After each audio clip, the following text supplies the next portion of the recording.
하지만 현실에서는 제기피로 심은 경우에도 듀얼 배신 솔리드가 쓰이고 있고 골폭이 좁은 경우에도 쓰이고 있지만 이렇게 깊이 심은 경우에 주로 쓰이고 있는 것 같습니다.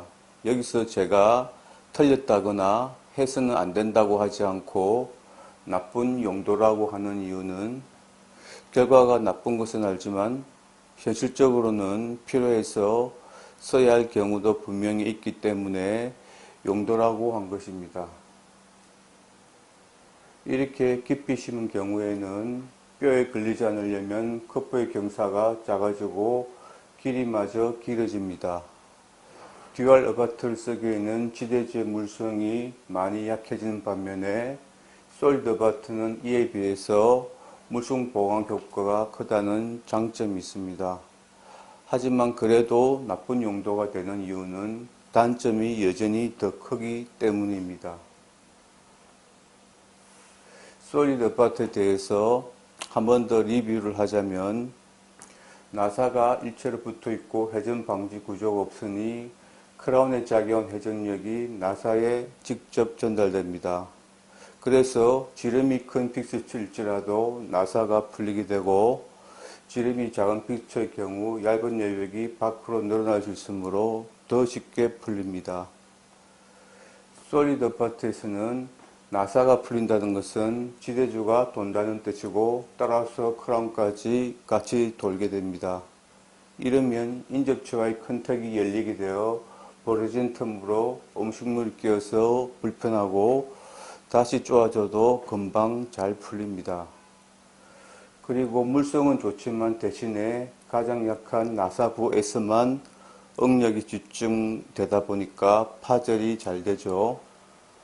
그리고 인접처에 크라운이 걸려서 회전이 제한되기에 지대주를 완전히 풀어낼 수가 없어서 크라운의 수리가 불가능하다는 등의 여러가지 큰 약점들이 있습니다.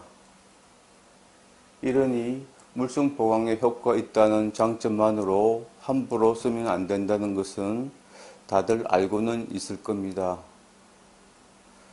하지만 그래도 솔리드를 쓰고 싶어지는 진짜 이유는 회전 방지 구조가 없는 데서 오는 장점도 있기 때문이죠.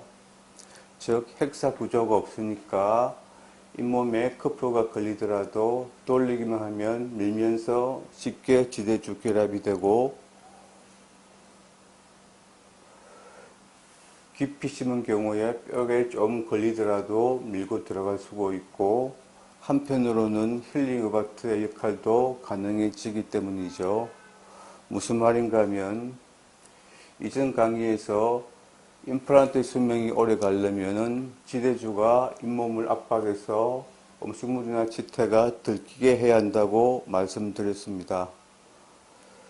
그러나 근본적으로는 시험 포켓스 길이가 짧게 생기도록 잇몸이 아무래야 하고 이런 목적으로 2차 수술 시에 지대주를 연결하지 않고 회전 방지 구조가 없어서 돌리기만 하면 잇몸을 밀고 들어가는 힐링 어바트를 쓰는 것이며 당연히 봉합을 안 하는 무절개로 연결하는 것입니다. 다시 말해서 힐링 어바트는 잇몸에 좋은 힐링을 얻기 위해서 잇몸을 압박할 용도로 쓰는 것이므로 절개해서 연결하는 것은 의미가 없습니다. 마찬가지 이유로 1차 수술 시에 절개 방식으로 픽스처를 심으면서 이렇게 묻어두지 않고 미리 힐링 어바트를 연결하는 경우도 의미가 없죠. 그냥 묻어두었다가 2차 수술 시에 무절개로 힐링 어바트를 연결해야지 효과가 있는 것입니다. 1차 수술 시에 힐링 어바트를 쓰는 경우는 골질이 좋을 때 무절개로 픽스처를 심을 때 쓰는 것이고 골질이 나쁘다면 그대로 묻어두었다가 2차 때 무절개로 연결하는 것입니다. 아무튼 제기피로 심은 경우에도 좋은 힐링을 얻기 위해서 무절개로 하는데 이렇게 깊게 심기면 커프 경사가 작아지니 압박이 작아지므로 더더욱 무절개로 연결할 필요가 있습니다. 그러려면 작아진 커프 지름과 길어진 커프 길이에 딱 맞는 힐링 어바터가 치과에 구비되어 있어야 할 겁니다. 그러나 현실적으로 어렵죠. 말이 나왔으니 평소에 치과에 준비해 놓아야 할 힐링 어바터의 개수가 몇 개인지 한번 생각해 보죠. 하루에 하나만 쓴다고 할 경우에도 커프 길이 2, 3, 4, 5mm, 커프 지름 6.5, 5.5, 4.5mm에서 4, 3, 12, 12개의 힐링 어바터가 매일 준비가 되어 있어야 합니다. 그런데 어바터는 환자가 끼고 가니 당일 회수가 안 되죠. 회수 기간이 최소 2주 열흘이니 다음 날에도 같은 사이즈를 쓸 수 있으려면 최초 구매 시에 120개를 한꺼번에 준비해 놓아야 한다는 뜻이 되죠. 만약 1차 수술에서부터 쓴다고 하면 회수 기간이 상하건 120일, 하건 60일이니 훨씬 많이 필요하다는 계산입니다. 결론은 힐링 어바터는 다양한 사이즈를 많이 준비해 놓는 것이 좋다는 것입니다. 그러나 보통은 아랫부분만 경사가 지고 윗부분은 직선으로 길게 가공이 된 힐링 어바터를 써서 개수를 줄이는데 이렇게 아물지 못하고 이런 모양으로 아물기 때문에 지대주의 경사진 커프가 잇몸에 걸려서 결합이 쉽지 않습니다. 아니면 비슷한 사이즈의 힐링을 연결해서 잇몸이 아무는 경우도 많을 텐데요. 지대주보다 크게 아물면 결합은 쉬우나 잇몸에 대한 압박이 없어지니 의미가 없고 지대주 크기보다 작게 아무는 경우는 역시 잇몸에 걸려서 결합을 이렇게 완전하게 하기 어려워집니다. 단단한 뼈도 아닌 잇몸의 간섭 때문에 연결이 방해를 받는 이유는 회전 방정 부지의 맞물림 때문인데 육각단면끼리 서로 일치가 되어야 제기피로 마저 다 들어가서 완전 결합이 되는 것이죠. 구강 내에서 헥사 단면끼리 맞출 때는 아래로 누르면서 마치 끈고 다이얼 맞추듯이 해야 되는데 어렵게 맞춰 놔도 손을 떼면 잇몸의 반발로 다시 단면이 빠져버리죠.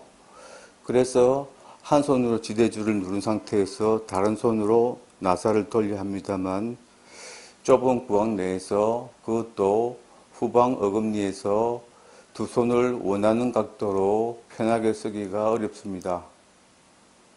만약 불안정한 결합이 되면 조립형의 결합구조 문제점이 금방 나타납니다. 초보 때는 그런 줄 모르고 그냥 넘어가지만 경험자가 되면 결합이 어딘가 시원찮다는 점을 느끼게 됩니다. 그래서 그런 경우 잇몸 절개를 해서 지대줄 연결하거나 경사가 작은 지대줄을 연결할 수도 있겠지만 이것은 차선책이 될 수밖에 없고 제대로 된 해결책은 맞는 사이즈의 힐링 어바터로 다시 힐링을 시키는 것입니다. 하지만 이런 경우에 헥사가 없는 솔리드는 돌리면 씩씩하게 다 밀고 들어가서 완전 결합이 되니 너무 편하고 또 잇몸에 대한 압박이 이 경우보다 오히려 더 잘 되니까 유리하기도 합니다. 그래서 심지어는 2차 수술 시에 아예 힐링을 안 쓰고 처음부터 바로 솔리드를 연결해서 힐링을 시키고 나중에 그대로 본을 뜨기만 하면 되니 쓰고 싶은 유혹이 자꾸 생기고 특히 깊이 심은 경우에 더 그렇습니다. 이러니 현실적으로는 필요한 용도가 분명히 있죠. 하지만 결과가 나쁘니 나쁜 용도로 한 것이고 그 이유는 아까 말씀드린 대로 여러 가지 단점이 있기 때문입니다. 그래서 당장 편한 것보다는 나중을 생각해서 이런 용도로만 솔리드를 쓰는 것이 좋겠습니다.